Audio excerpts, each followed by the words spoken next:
نالے ہیں ہے نا ہل ٹورنٹ، وہ کوئی 11 ہیں، 11 میں سے 4 پر گورنمنٹ نے یہ پلان کیا ہے کہ اس کو پانی کو روکا جا سکتا ہے ڈیم کر کے.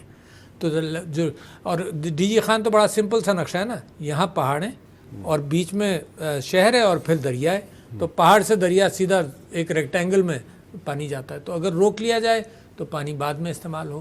اسی طرح سے پاکستان میں واٹر سٹوریجز کی قلت ہے، آپ جانتے ہیں 151 ملین ایکر فیٹ پانی آن این ایوریج پاکستان میں برستا ہے یا برف پگھلتی ہے، اور 100 ملین ایکر فیٹ کے مقابلے میں چند ملین ایکر فیٹ ہم سٹور کرتے ہیں، باقی بہتا بھی ہے، جاتا بھی ہے، زمین میں بھی جاتا ہے، سب کچھ قدرتی ہے. بحث یہ رہتی ہے کہ دریائے سندھ کا کتنا پانی سمندر میں جانا چاہیے اور کتنا نہیں جانا چاہیے. تو اس کے اندر مختلف ایسٹیمیٹس ہیں، مگر آن این ایوریج لوگ کہتے ہیں 4 سے 10، 8 یا 9 ملین ایکر فیٹ ضرور جانا چاہیے، کیونکہ وہ انوائرمنٹ خراب ہو جاتی ہے، ورنہ بدین کے اندر سمندری پانی انکروچ کرنے لگتا ہے اگر یہ پانی نہ جائے. تو اس سیلاب سے مزید یہ بات آئی کہ سٹوریج اور ڈیمز بننے چاہیے. مگر ایک نیکسٹ اسٹیپ یہ ہے کہ کالا باغ پولیٹیسائز ہوا ہے نا، کیوں بھروسہ نہیں ہے. ساری پروونشل اسمبلیز نے اس کے خلاف ریزولوشن پاس کیے ہوئے ہیں. تو سٹوریجز بننے چاہیے، چھوٹے ڈیم بننے نہیں، اور سٹوریج ڈیمز جو ہوں اس کے اوپر کنسنسس ارائیو کر لیا جائے. بالکل ٹھیک ہے. تو اور ٹیلی میٹری کر لی جائے، تاکہ یہ جو جھوٹ کا پلندہ ہے نا کہ کس زمانے میں پانی ریلیز ہوا، کب نہیں ہوا، کتنا ریلیز ہوا، اس کو ٹیلی میٹری سے ہینڈل کریں، کانفیڈنس بلڈنگ میجرز کے ساتھ جتنے ڈیمز بنے. اچھا پریزیڈنٹ صاحب، آپ کو لگتا ہے کہ یہ جو آج کل پاکستان میں بہت زیادہ پولرائزیشن ہے، سیاسی اختلافات ہیں، اس کی وجہ سے جو متاثرین سیلاب ہیں ان کی امداد کے لیے جو سرگرمیاں ہیں ان پہ اثر پڑا ہے؟ نہیں، میرا تو خیال نہیں ہے. میں سمجھتا ہوں کہ لوگ سب ایکٹیو ہوئے، سیاسی جماعتیں بھی ایکٹیو ہوئیں، سارے آپ کے انسٹیٹیوشنز ایکٹیو ہوئے.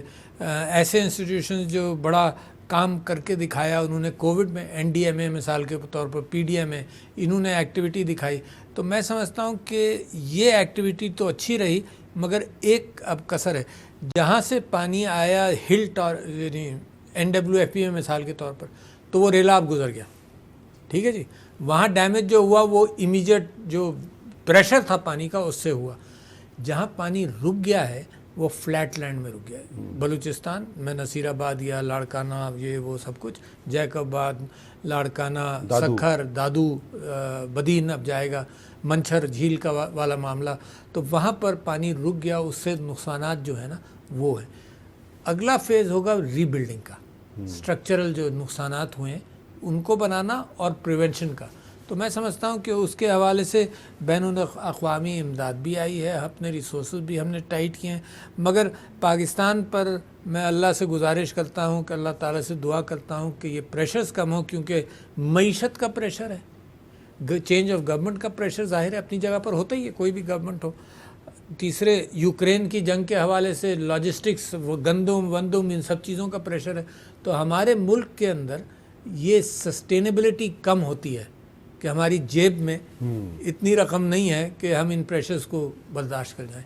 اچھا، آپ نے خود ابھی فرمایا کہ فوج اور جو نیوی ہے، ایئر فورس ہے، سب ادارے جو ہیں وہ متاثرین سیلاب کی مدد کے لیے کام کر رہے ہیں، اور آپ تو سپریم کمانڈر بھی ہیں آرمڈ فورسز آف پاکستان کے. تو اس صورتحال میں جب کہ فوج جو ہے وہ متاثرین کی امداد میں مصروف ہے، تو آرمی چیف کی اپوائنٹمنٹ کا جو ایشو ہے اس کو پولیٹیسائز کرنا چاہیے آپ کے خیال میں؟ میں سمجھتا ہوں کہ جمہوریت کے اندر پولیٹیسائز سے کیا مطلب آپ کا؟ جمہوریت یعنی کہ اس پہ سیاسی بیان بازی کرنی چاہیے، جو کنسٹرکٹیو بات چیت ہو، میں سمجھتا ہوں اس کے اندر تو کوئی حرج نہیں. کیونکہ آپ جانتے ہیں کہ اس کے یعنی اپوائنٹمنٹ آف ججز کے اندر کبھی کبھی کانفلکٹ آ جاتا ہے، آپ نے دیکھا پچھلے دنوں. تو اس کو جتنا کنسلٹیشن کے ساتھ اس معاملے کو طے کر لیا جائے تو زیادہ اچھا ہے. ورنہ آرمی چیف کے اپوائنٹمنٹ کے اعتبار سے پاکستان کو ایک سیٹ بیک مشرف صاحب کے زمانے میں ہوا، پورا آئین لپٹ گیا only on the appointment of the army chief. تو لہٰذا میں سمجھتا ہوں اس کے اوپر سلجھے ہوئے انداز سے گفتگو ہو تو کوئی اس میں کوئی حرج نہیں. کانفلکٹ دیکھو آج کل پاکستان کے اندر تو یہ کہ میں جو بھی بات کہتا ہوں کوئی نہ کوئی اس میں کوئی نہ کوئی خامی تلاش کر کے وہ میرے بھی پیچھے پڑ جاتے ہیں. تو کانفلکٹ کی تلاش پاکستان کی ریاست کو اب کوشش کرنی چاہیے کہ کانفلکٹ کم ہو. اور میری آپ کے ساتھ گفتگو کے اندر بھی یہ کوشش ہوگی کہ کانفلکٹ کم ہو. جی بالکل. میں نے یہ سوال اس لیے کیا کہ پچھلے دنوں عمران خان صاحب جو ہیں انہوں نے ایک سٹیٹمنٹ دیا, اس پہ ISPR کا ریئیکشن بھی آیا جو کافی سٹرونگ ریئیکشن تھا. تو آپ کو حیرت نہیں ہوئی عمران خان صاحب کی اس سٹیٹمنٹ پہ؟ میں سمجھتا ہوں کہ عمران صاحب نے اس کی مناسب کلیریفیکیشن بھی کر لی, اور دراصل ہم سب ایکسپرٹس نہیں ہیں کہ الفاظ کے چناؤ کے اندر, تو مگر انہوں نے وضاحت کر دی, اینڈ آئی ایم سیٹسفائیڈ. میں سمجھتا ہوں وہی میری خواہش ہوتی ہے کہ جب وضاحت ہو گئی, مثال کے طور پر عمران خان صاحب کا وہ کنٹیمپٹ کا بھی ایشو چل رہا ہے, ایک خاتون جج کے بارے میں جو انہوں نے گفتگو کی, تو وہ جو بھی وہاں پر وہ بیان دیں گے تو میں سمجھتا ہوں سچے دل سے جو بھی کیفیت ہے اس کو بیان کر دینا چاہیے. انہوں نے معذرت کی ہے کہ آپ کے خیال میں غیر مشروط معافی مانگنا زیادہ بہتر نہیں ہے؟ آج مجھے نہیں معلوم کہ کیا کیفیت ہے, آج کورٹ میں کیس لگا ہوا ہے. اچھا, آپ کے وزیر اعظم شہباز شریف صاحب کے ساتھ کیسے تعلقات ہیں؟ اچھے تعلقات ہیں, کوئی نہیں کہہ سکتا کہ خراب تعلقات ہیں, اچھے تعلقات ہیں. ہو نہیں سکتا کہ پریسیڈنٹ اور ایک پاکستان کا پریسیڈنٹ اور وزیر اعظم کے تعلقات خراب ہوں. دوسری بات, ڈفرینس آف اوپینین ہو سکتا ہے, اور ڈفرینس آف اوپینین ان چیزوں پر میرا ان کے ساتھ ہوا. اب تو میں سمجھتا ہوں جتنے وہاں سے سمریز اور ایڈوائس آئی ہے, میں گنتی رکھنے کی کوشش کرتا ہوں, اپراکسیمیٹلی 90 کے قریب یا 95 کے قریب آئی ہوگی. 3-4 میں نے روکی تھی, اور اس کی میں نے وضاحت بھی کر دی تھی کیوں روکی. اس کے اندر EVM تھا مثال کے طور پر, اوورسیز پاکستانیز کی ووٹنگ تھی, اور جو کانفلکٹ آپ کو اس وقت نظر آ رہا ہے جو پنجاب میں نظر آیا, اس کے حوالے سے میں بھی واقف تھا. وہاں پر میں نے ان کی 1-2 ایڈوائس کو روکا تھا. اچھا, ایک اور بھی ایشو ہے اس پہ, مگر آؤٹ آف 90 اگر 85 پر ہمارا کلیئرٹی ہے تو کوئی بڑے اچھے تعلقات. ہاں, ریشو کے لحاظ سے, شرح کے لحاظ سے. اور آپ کی ان سے ملاقات وغیرہ بھی ہوتی ہے یا؟ جی ملاقات بھی ہوئی. اچھا, پتہ نہیں چلتا ہمیں. نہیں, کوئی خفیہ ملاقات نہیں ہوئی. میں سمجھتا ہوں کہ جب وہ اوتھ ٹیکنگ پر مختلف وزراء کے آئے تو تب ان سے ملاقات ہوئی, اور اس کے علاوہ بھی وہ تشریف لائے تھے جب PM الیکٹ ہوئے تھے, تو انہوں نے ایک کرٹسی کال بھی جب کی تھی. پریزیڈنٹ صاحب, یہ ایک ہر چیز کا ایک منفی پہلو ہوتا ہے, ایک اس کا مثبت پہلو بھی ہوتا ہے. آپ کو اس میں کوئی پازیٹیو پہلو نظر آتا ہے کہ آپ پریزیڈنٹ آف پاکستان ہیں, آپ کا ماضی میں تعلق PTI سے رہا ہے, شہباز شریف صاحب پرائم منسٹر ہیں, ان کا تعلق PMLN کے ساتھ ہے, پنجاب میں اور KPK میں PTI اور اس کے جو الائز ہیں ان کی حکومت ہے, سندھ میں پیپلز پارٹی کی حکومت ہے, بلوچستان میں بہت سی پارٹیاں ہیں, وہ بلوچ قوم پرست ہیں, اس میں مذہبی جماعتیں بھی شامل ہیں, وہ بھی ہیں. تو ایک طرح سے تمام مین پولیٹیکل پارٹیز کسی نہ کسی طرح مرکز اور صوبے میں وہ پارٹنر ہیں. تو یہ ایک پازیٹیو چیز بھی ہے, لیکن اس کو اس کے ریزلٹس جو ہیں وہ نیگیٹو کیوں نظر آ رہے ہیں؟ میرے خیال سے دیکھیے, اسمبلی میں سبھی جماعتیں ہوتی ہیں مثال کے طور پر, اور آپ یہ کہیں کہ اس فورم میں سبھی لوگ ہیں, تو اسی طرح سے ملک کے اندر مختلف ووٹروں نے مختلف رائے کے اعتبار سے کیا, اور اسی وجہ سے میں یہ سمجھتا ہوں کہ جمہوریت کے اندر اس بات کا امکان رہتا ہے کہ کانفلکٹ آئے, مگر ایز لانگ ایز وہ آئین کے دائرۂ کار میں رہے تو جمہوریت کو نقصان اتنا نہیں ہوتا. اچھا, نقصان کہاں ہوتا ہے؟ معیشت کے اعتبار سے نقصان ہونے کا امکان رہتا ہے کہ پالیسیز کی کنٹینیوٹی ہو. اگر یہ کیفیت نظر آئے کہ جو کام کسی پچھلی حکومت نے کیا سارا کا سارا انڈو کر ریڈو کیا جائے تو پھر اس میں تو بڑا نقصان ہوتا. آپ کو میں ذکر کروں, میں نے نیب کا بل کیوں روکا یا اوورسیز پاکستانیز کا معاملہ کیوں روکا. نیب کا بل کے اندر میں یہ سمجھتا تھا کہ 20 سال آپ لے کر نیب کو چلیں, 20 سال اس کی خامیاں ہیں, اس خامیوں کو ٹھیک کرنے کے بجائے آپ سارا وہ ادارے ہی کولیپس کروا دیں تو نقصان ہوا نا. یعنی ہم کوئی خدا نہ خواستہ بیوقوف قوم تو نہیں ہے کہ 20 سال ہمارے اوپر کوئی تجربہ ہو اور اس تجربے کو امپروو کرنے کے بجائے آپ کہیں جی اس کو پھاڑ کر پھینکو, اب نئی بساط کھولو. تو اس وجہ سے میں نے نیب کے بل کے اوپر میں نے آبجیکشنز کیے تھے کہ this is not the right way. Learning یعنی پولیٹیسائزیشن آف نیب کو روکنا چاہیے. جو شارپ ایکشنز ہیں جس سے تکلیف ہوتی ہے, یعنی ہیومن رائٹس کو انکروچ کیا گیا کہ اٹھا کر بند کر دیا, پوچھا نہیں جا رہا, ان چیزوں کو روکنا چاہیے, مگر جو ڈائریکشن ہے اس کا وہ رہنا چاہیے تھا. تو اس وجہ سے آئی ڈس ایگریڈ ود دیٹ.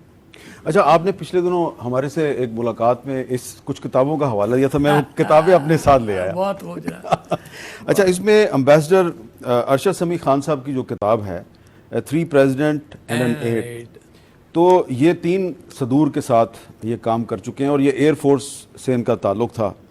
تو انہوں نے اپنی ایک کتاب میں، آپ نے تو کتاب پڑھی ہوئی ہے، جی ہاں، تو اس کتاب میں یہ بتاتے ہیں کہ جب یہ صدر یحییٰ خان صاحب کے ساتھ تھے، ADC تھے، تو جب 1970 کے الیکشن کے رزلٹ آ رہے تھے تو یحییٰ خان صاحب نے کہا کہ میری جنرل عمر سے بات کراؤ. رات کو فون کیا.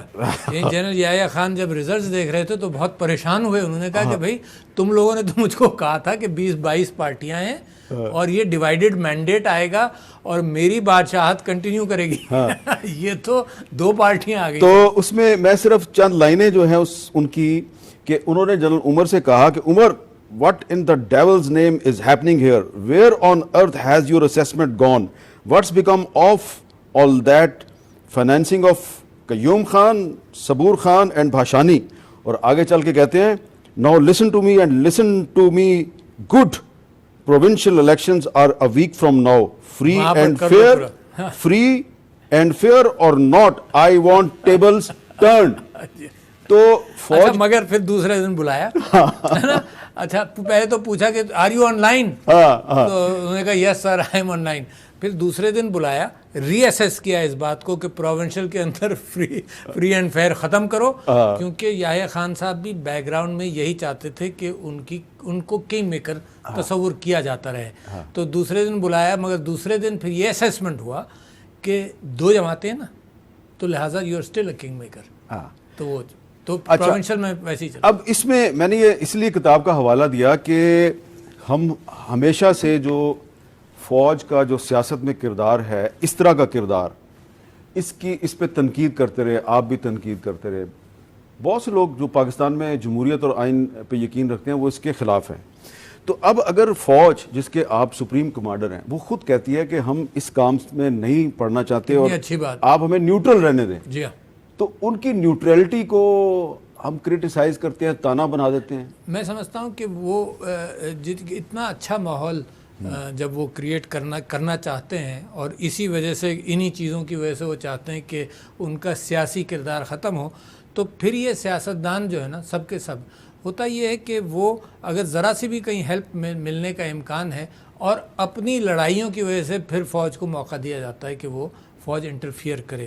تو میں سمجھتا ہوں اٹس اے کوآپریٹو میتھڈ. 3 بڑے ادارے ہیں، ایک ایگزیکٹو ہے، پارلیمنٹ کس سے نکلتی ہے، ایک ایگزیکٹو ہے، ایک جوڈیشری ہے، ایک فوج ہے.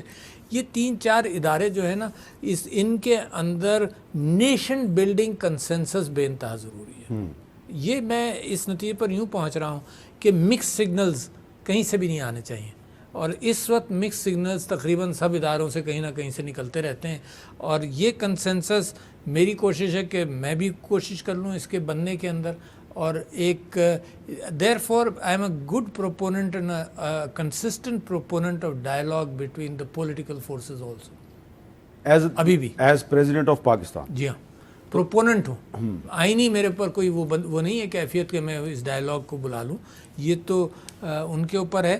مگر میں سمجھتا ہوں کہ پولیٹیکل ڈائلاگ ضروری ہے.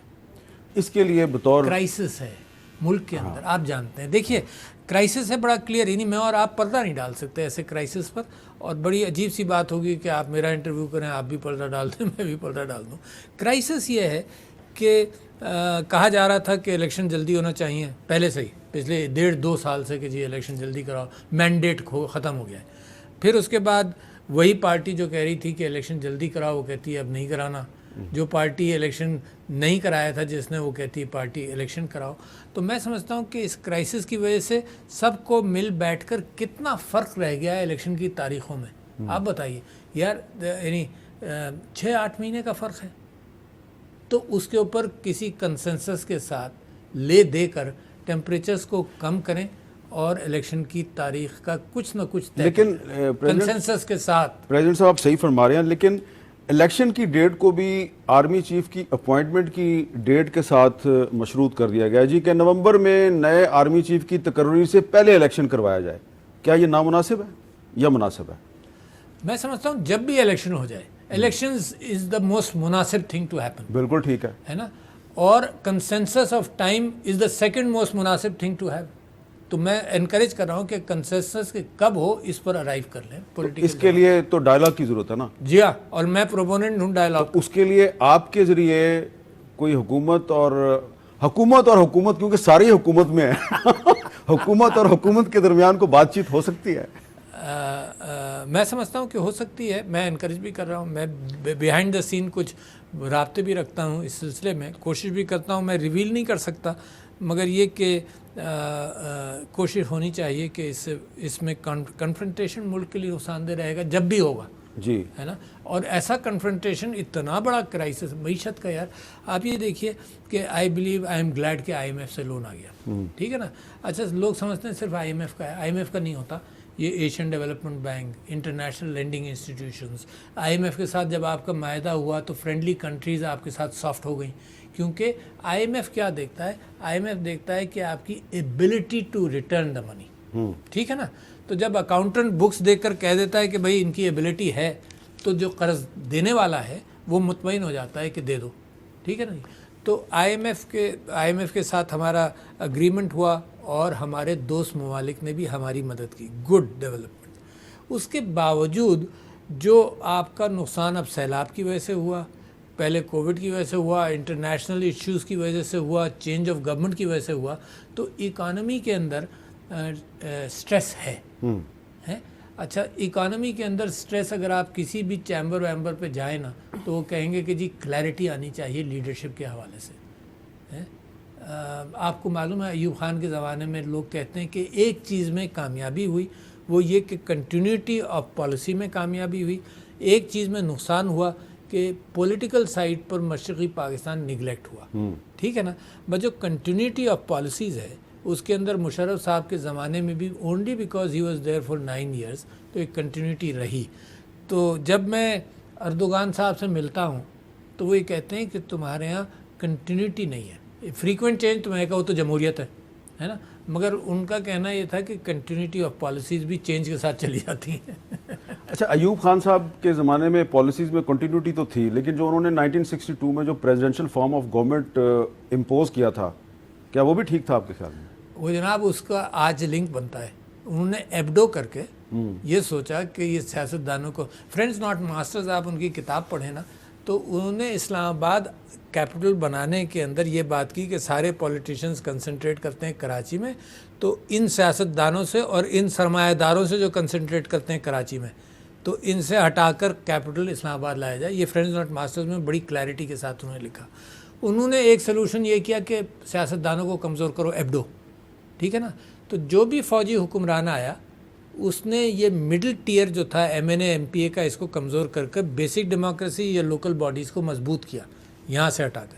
مگر میں سمجھتا ہوں کہ یہ جو ڈکٹیٹرشپ والا ماحول گزرتا ہے نا، ان کو اندازہ نہیں ہے کہ پبلک کو ہینڈل کرنا، پبلک کو موٹیویٹ کرنا بڑا مشکل کام ہے. یہ صرف کاغذ پر بیٹھ کر کمروں میں نہیں ہو سکتا، یہ زمین پر ہوتا ہے. سیاستدان کو نااہل کرنا کسی مسئلے کا حل نہیں ہے.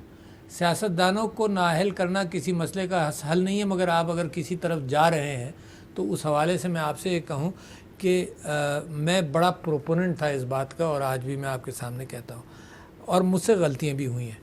یعنی میں سمجھتا ہوں کہ جب بھٹو صاحب گرفتار ہوئے اور ان کے اوپر ایلیگیشنز لگیں تو میں اپنی زندگی کے اس دور میں یہ سمجھتا تھا آئیڈیلی کہ جی ان کا ٹرائل ہونا چاہیے، ہے نا. لٹل ریئلائزنگ کہ ویئر ول اٹ گو ہے.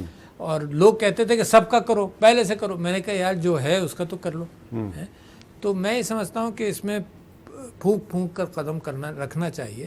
سیاستدانوں کو سیاست سے ڈسکوالیفائی کرنے کے اعتبار سے you should have good rational reason کہ کسی سیاستدانوں کو اگر کوئی مرڈر ہو جائے، واٹ ول یو سے؟ آپ سے پوچھ رہا ہوں. مرڈر ہو جائے تو ظاہری بات ہے انصاف ملنا چاہیے. اور اگر کوئی کرائم ہو پروون، پھر کیا ہوگا؟ ظاہری بات ہے اس کی قانون. لہٰذا یہ چیزیں ان دو کوالیفیکیشنز کے ساتھ میں سمجھتا ہوں کوئی بھی دا ویٹیج آف دا کرائم. میں نے ایک جھوٹ بولا کبھی زندگی میں، کیا وہ اتنا ہی اہم ہے آج میری زندگی کے لیے؟ میں 20 سال کا تھا، میں نے ایک جھوٹ بولا. What did that be big enough for me? تو میں سمجھتا ہوں کہ یہ جو انصاف ہے یہ تو صرف اللہ کرتا ہے، بالکل ٹھیک ہے. اور کوئی نہیں کر سکتا.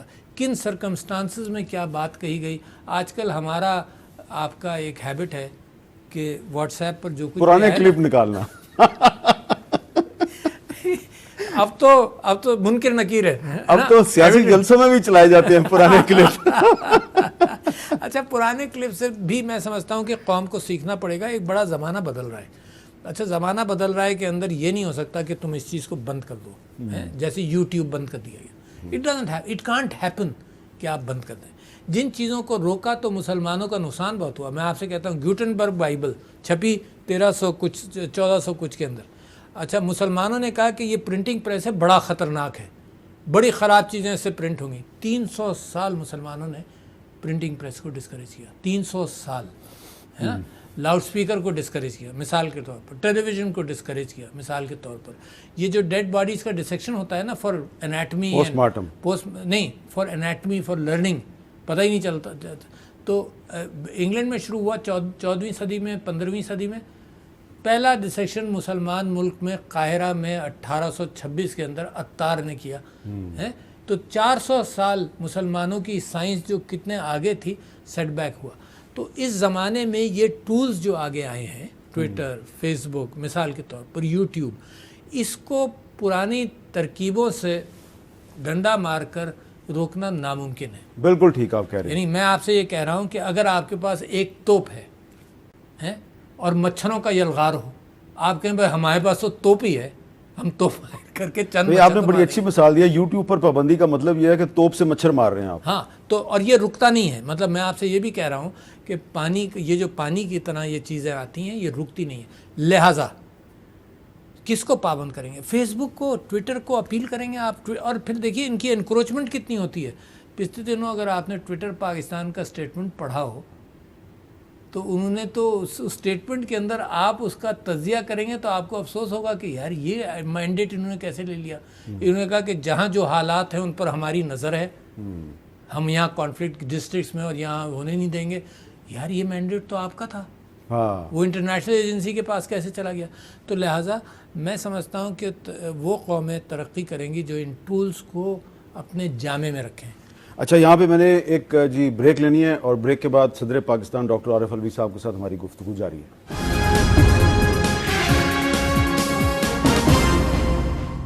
کیپٹل ٹاک میں دوبارہ خوش آمدید. وہ بریک سے پہلے میں نے ایک سوال کیا تھا. پاکستان میں بحث چلتی رہتی ہے، صدارتی نظام، پارلیمانی نظام. تو آپ کے خیال میں پارلیمانی، میرا اپنا ذاتی اوپینین ہے، میں کہہ دوں کیونکہ پارٹی کے اندر بھی یہ بحث ہوتی رہی. جب ہم نے پارٹی بنائی تھی 1996 میں، تو ہم نے جو پہلا تھنک ٹینک بنایا اس نے 5-6 مہینے اسی پر بحث کی کہ کون سا نظام بہتر ہے. شریف الدین پیرزادہ صاحب میرے بزرگ بھی تھے، کچھ دوستی بھی تھی ان سے. وہ مجھ سے کہتے تھے کہ تم چاہو عارف تو میں قائد اعظم کے وہ اقتباسات بھی نکال سکتا ہوں where he favoured the presidential system. میں یہ سمجھتا ہوں کہ میرا مسلسل یہ اوپینین رہا ہے، اور میری اس کے اندر پرانے کلپس بھی نکال لیں گے. عام طور پر وہ اس میں رائے میری نہیں بدلی ہے، اور چیزوں میں بدل بھی سکتی ہے. اس میں رائے میری نہیں بدلی ہے کہ میں سمجھتا ہوں کہ نظام سے کم لوگ جو الیکٹ ہوں ان کی اہمیت ہے. ٹھیک ہے. یعنی ساری دنیا میں سے I can point out to you bad presidents, and ساری دنیا سے I can point out bad prime ministers. تو اٹس ناٹ، اور ہر کوئی ایک صدارتی نظام نہیں، دنیا میں 10 اقسام کے ہیں، 20 اقسام کے ہیں. ایسے ہی پارلیمانی نظام 20 اقسام کے ہیں. تو صحیح بندے کا الیکٹ ہونا بہت ضروری ہے. تو اور جو سیاستدان سروس کے لیے نکلتے ہیں تو ہر نظام کے اندر سروس کر سکتے ہیں، ہر نظام. اچھا یہ بتائیں سر کہ آپ نے دی میتھ آف انڈیپینڈنس کا بھی ذکر کیا تھا ایک گفتگو میں. بھٹو صاحب کی جو کتاب ہے جو 1967 میں انہوں نے لکھی تھی. اب اس کتاب کو میں اس لیے زیر بحث لا رہا ہوں کہ پچھلے دنوں بڑی بحث ہوئی کہ پاکستان میں امریکہ جو ہے وہ بڑی سیاسی مداخلت کرتا ہے. تو بھٹو صاحب نے تو اس کا ذکر میتھ آف انڈیپینڈنس میں بڑی ڈیٹیل سے کیا ہوا 1967 میں جو کتاب لکھی تھی. ویسے اس کا ایک بڑا جو مجھے انٹرسٹنگ لگتا ہے کہ ایک جگہ وہ لکھتے ہیں کہ in official embassies made frequent visits to the subcontinent to assess the prospects of Indo Pakistan confederation. During this time in testimonies before Congress, United States official voiced the opinion that containment of China in Southeast Asia was more important than the settlement of the Kashmir dispute. تو آج بھی اچھا جی اس کے اوپر میں آپ کا اضافہ کروں ہے نا بہت ضروری ہے تاریخ کے اعتبار سے بڑی اہم کوٹیشنز ہیں. اچھا فرینڈز ناٹ ماسٹرز میں ایوب خان اپنے ڈس اپوائنٹمنٹ کا بھی ذکر کرتا ہے کہ 62 میں اور یہ جو آحد صاحب کی کتاب ہے اس کے اندر بھی اس بات کا ذکر ہے, بھٹو صاحب بھی مختلف کرتے رہے. 62 کے اندر یہ ایشورنس دی گئی کہ ڈونٹ اوپن دا فرنٹ اور کشمیر کا سلوشن ہم تمہاری مرضی کے اعتبار سے کریں گے 62 میں ہیں. اور یہ ambassador U S ambassador to India and U S ambassador to Pakistan دونوں نے مل کر دی, لہٰذا آپ نے 62 میں ٹرسٹ کیا.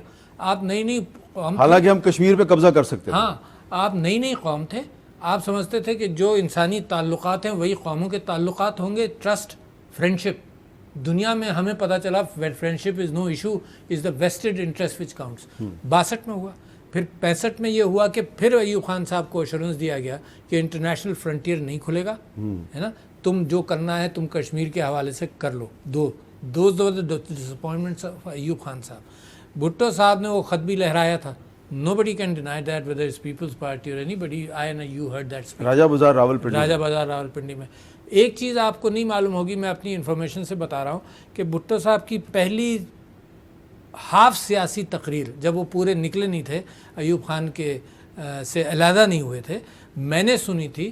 یہ جو اسلامیہ یہ گورنمنٹ کالج لاہور ہے نا, اس کے ڈائگنلی اپوزٹ ان کا ہاسٹل ہے. تو وہ پتلا سا اس کا جو لان ہے اس میں بھٹو صاحب spoke for 3.5 hours on ایفرو Asian solidarity and exploitation of small countries by big country. English میں بولے 3-3.5 گھنٹے. اور از اے گڈ اسپیکر ہے نا, بہت امپریسو اسپیکر تھے.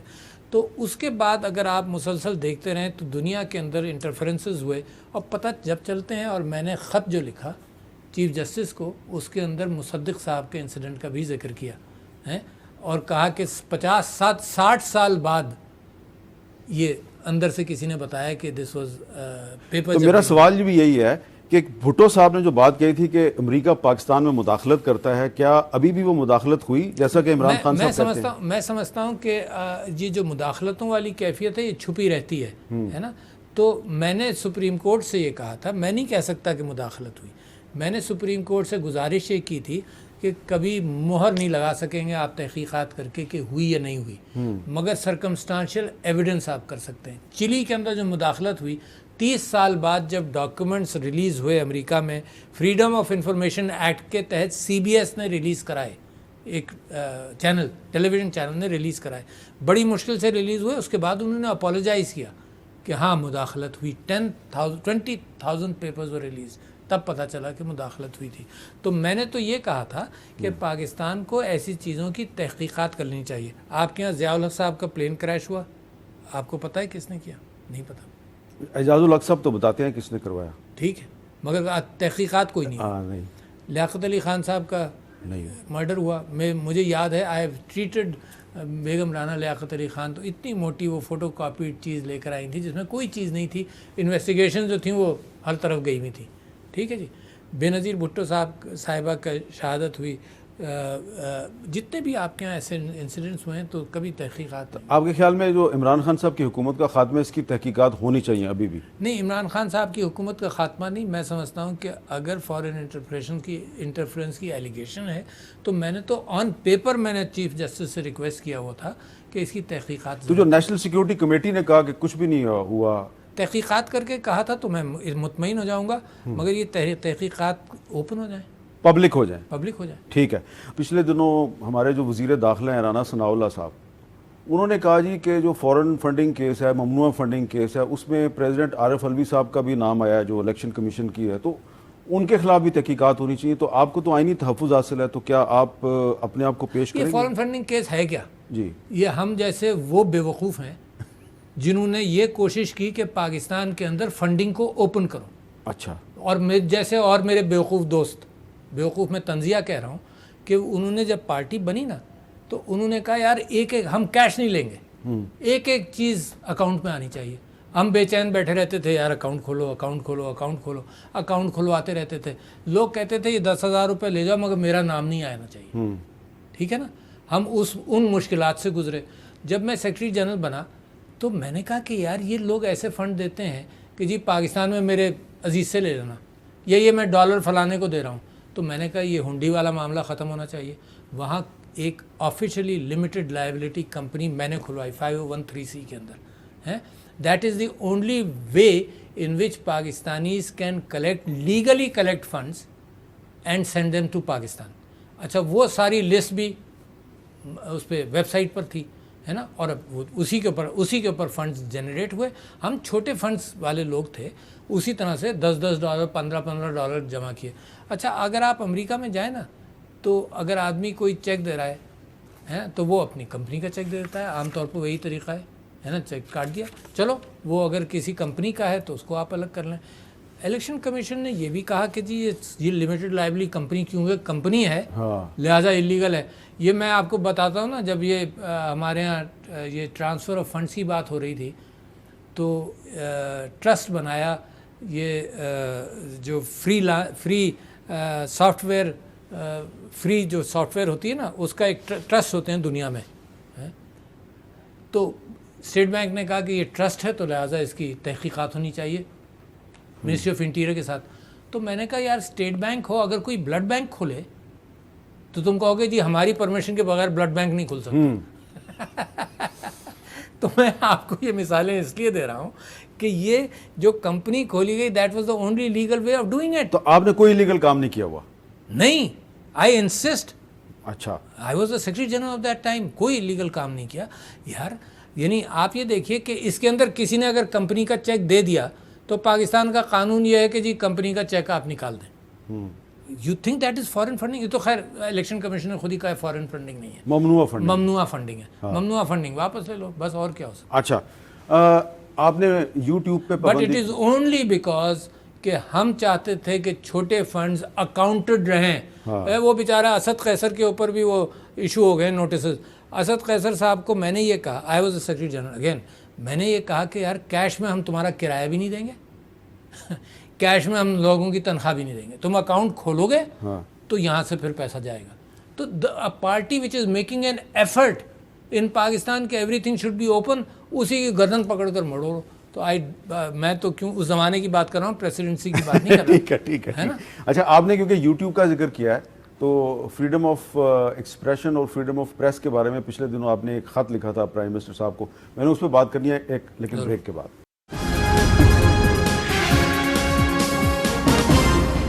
کیپٹل ٹاک میں دوبارہ خوش آمدید.